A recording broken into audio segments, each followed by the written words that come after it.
это почитать человека, пришедшего у нас учиться. Ему отдавать все свои лучшие качества, мысли и устремления. Свято помню первую заповедь педагога. Не навреди. Клянемся!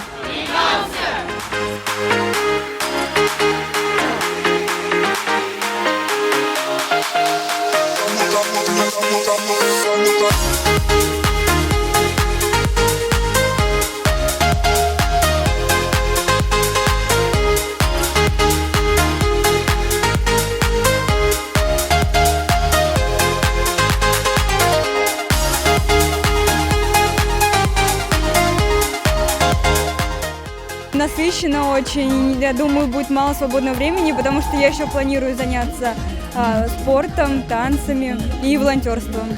Ну, мне кажется, лекции, конечно, будут побольше, подлиннее.